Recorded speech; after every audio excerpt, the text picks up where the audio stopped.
Coba pikir deh teman-teman sekalian, kenapa Israel begitu takut dengan cuma satu kapal, isinya cuma 12 orang, bantuannya nggak seberapa. Ya bantuannya maksudnya cuman yang bisa diangkat oleh kapal itu aja gitu loh maksudnya. Jadi ya, apa sih yang sebenarnya ditakuti oleh IDF sebenarnya? 12 orang tuh ya jelas nggak bisa apa-apa. Artinya nggak akan mungkin, andai pun mereka adalah taruhlah misalnya ya, andai kan mereka pun adalah tentara, 12 orang bisa apa? Kecuali kalau lu Avengers, ya nggak?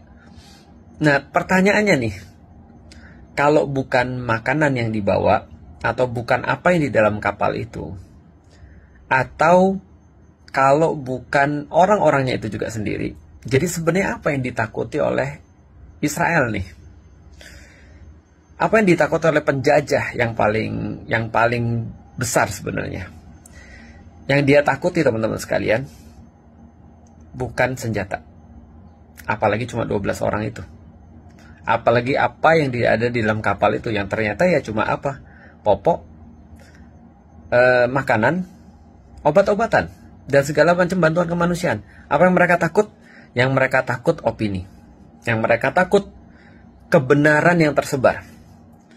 Yang mereka takut adalah bahwa 12 orang ini menginspirasi gerakan-gerakan yang lebih besar dan gerakan-gerakan yang lebih masif.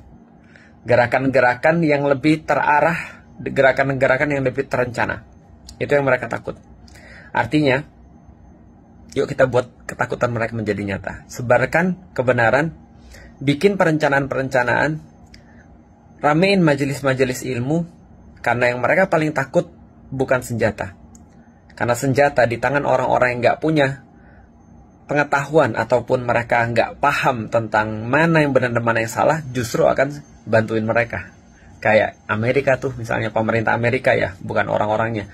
Pemerintah Amerika, pemerintah Inggris, pemerintah Jerman, pemerintah Italia, pemerintah Kanada, itu mereka punya senjata. Tapi karena ini nih, isinya ini adalah justru kemakan narasi-narasi Israel, ya dia akan bantu Israel.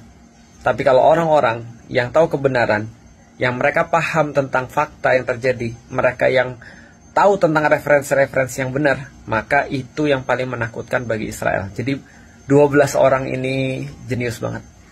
Makasih banget 12 orang yang di kapal Madlin. Kalian membuka pikiran dunia. Karena memang ya mereka tahu, seperti orang-orang Gaza tahu, bahwasanya harus memang ada yang berkorban untuk bisa membuka mata dan mengajari orang-orang. Harus ada mereka yang berada di garis depan untuk mencontohkan. Makasih udah nyontohin kepada kita. Walaupun kita bertanya-tanya, bukankah harusnya kita yang muslim itu nggak diurus urusannya oleh orang lain?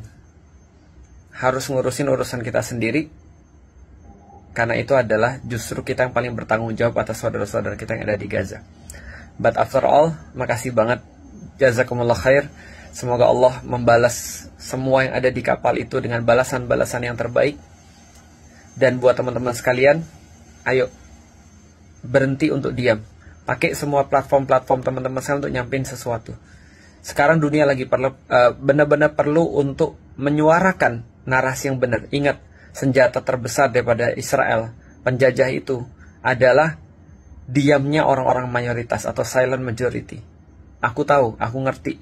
Siapapun teman-teman sekalian, termasuk yang punya followers banyak, para artis, para influencer, para pengusaha, para dokter, siapapun itu, pemerintah, pejabat, presiden, ayo saatnya untuk ngomong sesuatu tentang suatu kejahatan terbesar ini.